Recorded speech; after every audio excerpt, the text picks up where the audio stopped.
are conflicting and chaotic. You're alive, always alive. Let's go back to Mike Thorpe. So what I've done, Mike, we're looking at images this is our of people being taken into live the hospital in New Zealand on the TV. over the past hour. It's in Christchurch. I'm in Auckland. That's the North Island. This is in the South Island. No, that's the only ambulance I've seen so far. Just for those who are unaware of the proximity of the mosque to the hospital, it's really not that far away at all. The hospital is situated right next to Hagley Park. Hagley Park, of course, goes through to where the mosque is on Dean's Ave, so it's not far away at all. I can hear a helicopter coming in. I'm not entirely sure of the relevance of that just at the moment. But if that does land anywhere, You can't do that. across from us in Hagley Park.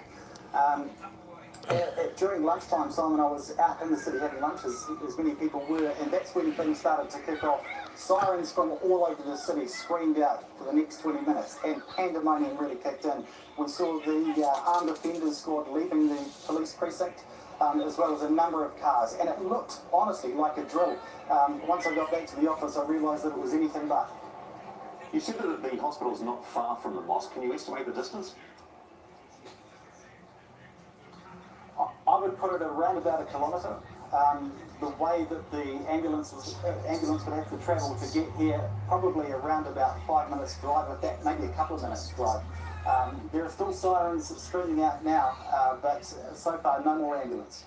Neither coming or going? No. All right. Are you seeing armed police there still? Because, of course, we've seen images of armed police running around outside the hospital. There were reports earlier that potentially there had been gunshots near or in the immediate precincts of the hospital. Are the armed police still visible? Yeah, to my left, up towards the entrance of the hospital, there's clearly visible a policeman. Tim, what happened? There. As you saw earlier, there's Available to us now. We'll come back to you in a minute, Mike. Here's Julian. Can you hear me? Yes, Julian, please. What can you tell us about the children? I'm on Dean's Ave at the moment. The road's been blocked off. The police are heavily armed. There was an incident just about 15 minutes ago where an unknown vehicle approached the police where it looked like the police had their guns ready, but that vehicle was obviously cleared. Definitely a sense of tension here at the moment. No one really knows what's going on. There's some of the members of the local mosque down here, and they are just also trying to figure out as the spatter was flooded. He said it was just a panic. So they didn't really know. They figured maybe perhaps 50 to 60 people affected, but that, again, they said it's very hard to tell given the state of the situation. Julian, thanks for that. We understand the Ministry of Education is going to give us a lockdown shortly after 4 o'clock, and obviously that will be just after the Prime Minister's statement. Can you tell us more about the children's reaction? How agitated are they? Well, all the schools, as far as I know, are locked down. As far south as Herne. Obviously, I haven't been able to get into any of the schools because they won't let anyone in or out. The mums are congregated outside the schools, sort of wondering what's going on. So I've no idea at the moment what teachers are managing to tell children or explain the situation. Well, I can't imagine it would be very easy for them. Are the parents calm? The parents I saw seemed a bit agitated, yeah. As I said, no one really knows what's going on, especially with the word of some level of organisation. No one really knows what part of the city to watch out for at the moment. Another police vehicle going by, also armed. So yeah, it's a very uncertain time at the moment. Yeah, and that applies right across the country at the moment because as emergency services all scramble to respond to the various needs that they have, we are not being provided with any information just yet as police attempt to their immediate priority obviously to contain the scene and the health authorities trying to deal with victims. So we imagine that information will be coming soon. The Prime Minister is giving a statement in about 20 minutes, and we will bring that to you live. We're looking for statements from other officials and authorities and emergency services to follow that. I believe we may have the experience of a young witness right now. This is the first time we've ever a mass shooting in New Zealand. What it's called, and we heard shooting, so we just jumped into a bush and went down a bit further.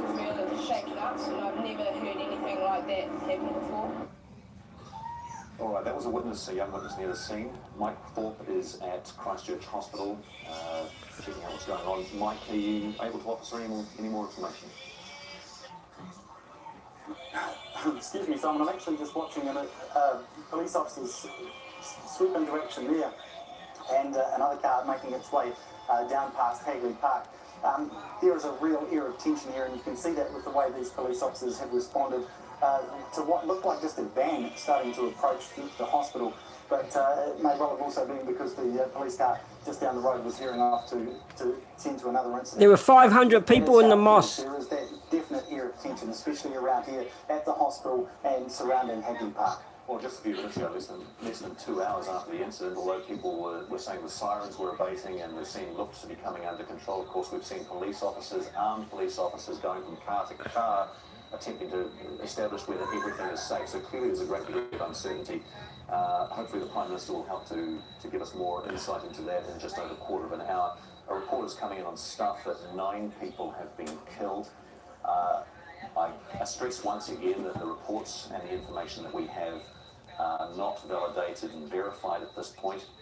We're relying on witness information and trying to collate those into some form of uniformity. The shooting happened at 1:40. We're now just on 2 hours since the shooting, and still there is no official word on exactly what happened and exactly what the critical numbers are. The images that you're looking at are recorded images from approximately in the past hour.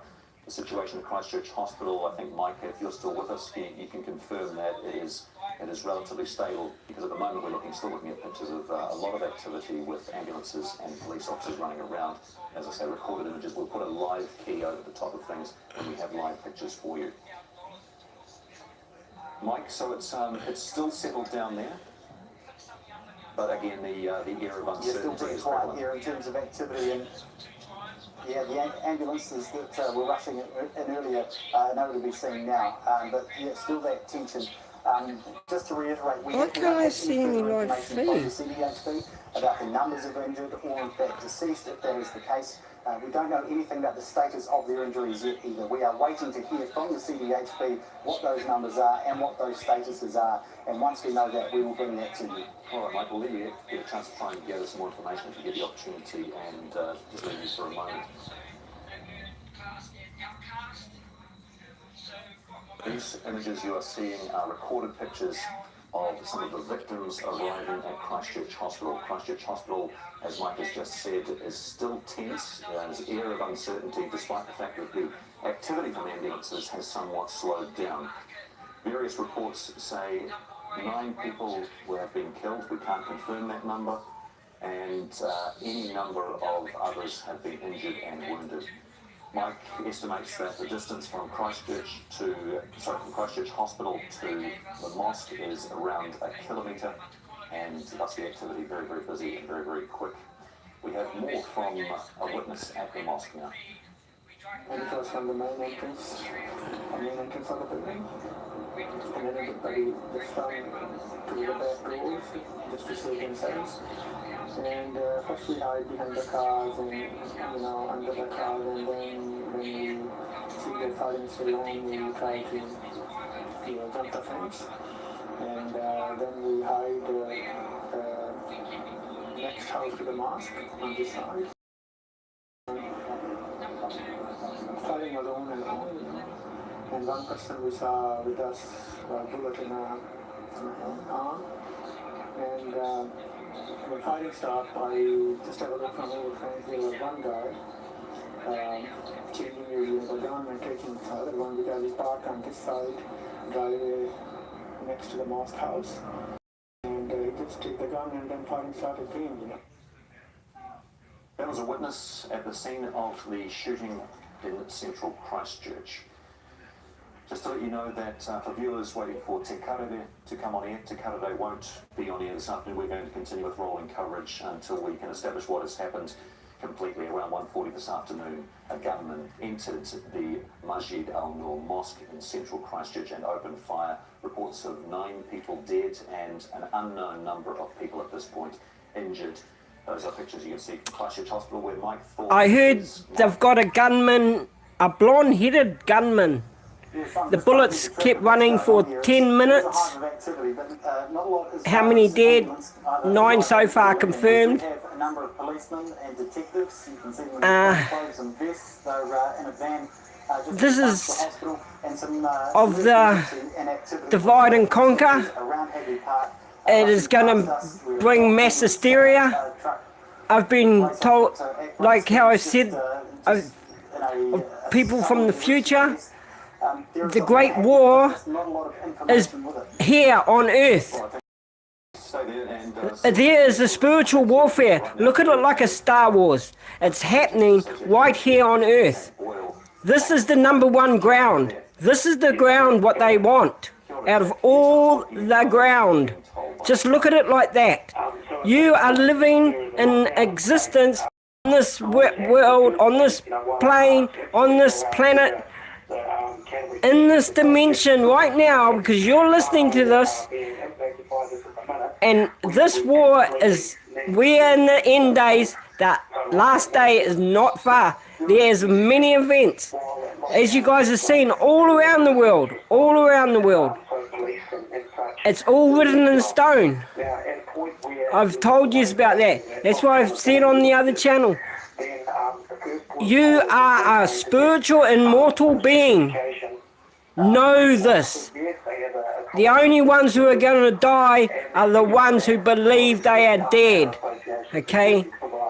Additional support for those schools and teachers who might need that beyond the conclusion of... I am here to show my part. It's a really difficult and really upsetting situation, and I guess the most important thing is that we rely on those... I like to say more, but I'm just...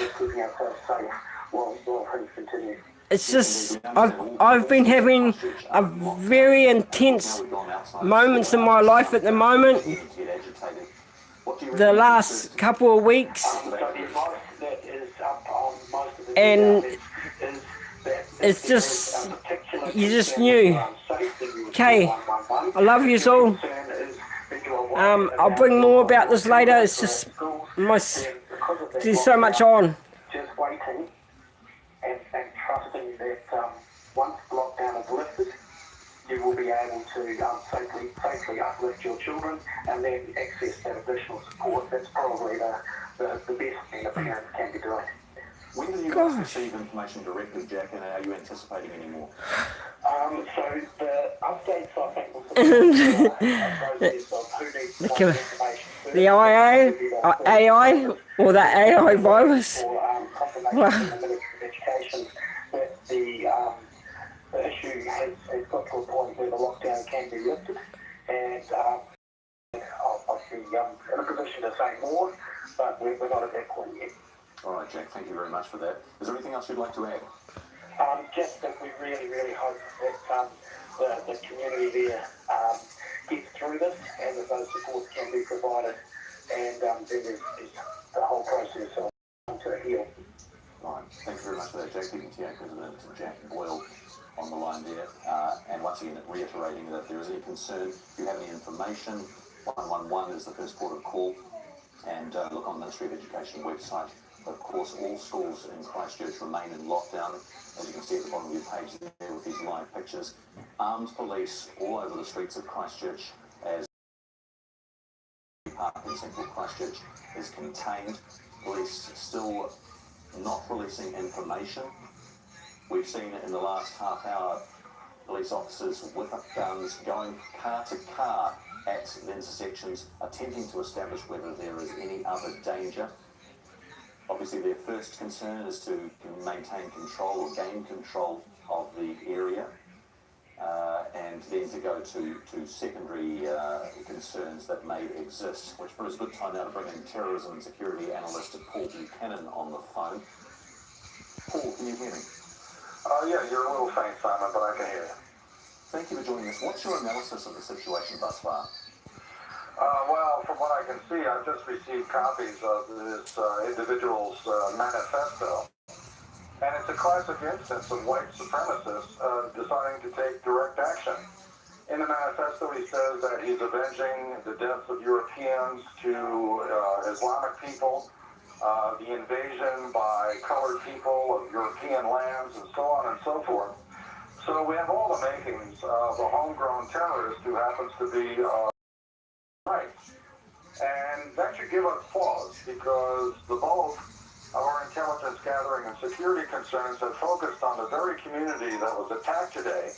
And as it turns out, the real threat came not from that community, but from one that basically sees it as the enemy of all things good in New Zealand.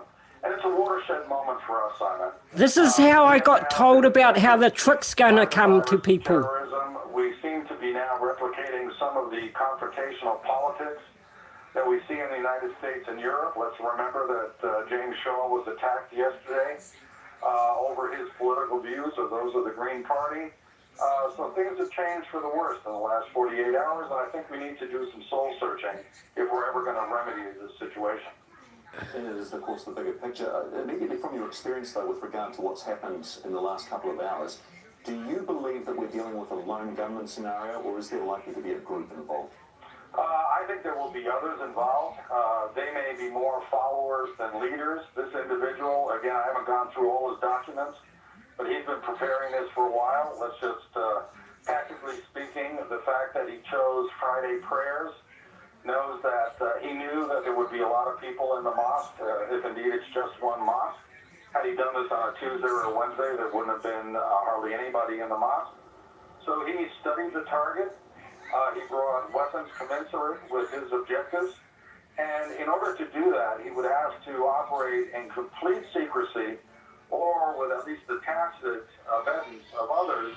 And some of these manifestos that I'm reading have been written over the course of the past couple of years. So I can't imagine that he was able to do this solely by himself without anyone else knowing. So yes, and let's be very clear. I see them as cells in every country. For having white supremacist groups, this is not the first The trigger starts in their... refugees, people of color have been attacked. This thing what I've had tried to possess me will come into your mind in a photographic image and tell you things and this and that. Somebody who's strong, who believes, no, it's not right. Are you aware of any particular white supremacist group? We are human. We are all brothers and sisters, no matter what creed you're from. Who runs, I forget what the name of the group is. See, they splinter. They tend to argue amongst themselves about... For one's what all... And splinter into subgroups. There's the Northern Alliance up here on the North Island. But we're talking, They go. The idea is divide and conquer people from. It's spiritual. There's a force from without what you don't know about. It's hard to understand. That's the big concern right now. Is you've got Many people are talking about these alien connections. Fascists from wars, what they had. There could well be some support network that is. It's all happening on Earth. I should tell you, and I say this in the interest of public security, if you haven't already, the fellow's name. This is the last ground. And he, again, he makes no apologies for what he's about to do. He released these manifestos prior to engaging the mosque, and so we've got a very determined individual who, whether he's acting on his own or acting in concert with other people, is a danger to society. It's understood there was a warning put out on Facebook of this activity. Do you believe our intelligence services are across all the information? No, and why would they not have acted on that warning? It really depends on how long before the event the warning. Because that's the way it's all staged. The ones that are trying to bring it down and divide and conquer, they have it all orchestrated. People are just puppets to them. They're cattle. So he's been out there for a while now. If the Facebook warning came just hours, you have to believe in yourself. It would be very hard for the intelligence services, without his name and without tracking him already, to be able to respond to that warning. On the other hand, if it had been out there for days, that inner gut, that what you know, which is right. Mechanisms, they could have picked it up. But when you think of the volume of data they pick up of an extremist quality, and the fact that extremists come in all sizes and shapes and ideological persuasions, sifting through that to see people who just talk and then people who are about to act is incredibly hard to do. So I would either on the side of saying that the intelligence services either did not know, did not have enough early warning, or simply were bogged down by the volume of things that they have to go through in order to intervene in a timely fashion. Security analyst Paul Buchanan, thank you very much for that, Paul, for the insights there. We are, of course, looking at live pictures from the cordon. As you've seen, one police officer has gone into a prepared position a moment ago, raising his rifle. It gives you an indication of the degree of tension that still exists more than 2 hours since the initial shooting. We are just a few minutes away from 4 o'clock when the Prime Minister is due to give a live statement, and we will bring that to you directly. Right now, here's more from a witness. We're going past the mosque. I'm just letting this play for you a little bit. Shooting, so we just jumped into a bush and went down a bit further because we were a little shaken up, and I've never heard anything like that happen before. A young witness to the incident at 1:40 p.m. The Prime Minister is just 3 minutes away, we understand, from a direct statement. Let's go back to Mike Thorpe outside Christchurch Hospital. Mike, what have you got? Well, the difficulty here, Simon, is that the communications teams of the police, also CDHB, who obviously run the hospital behind us, I think they've been overwhelmed this afternoon, and therefore gaining information from them has been difficult.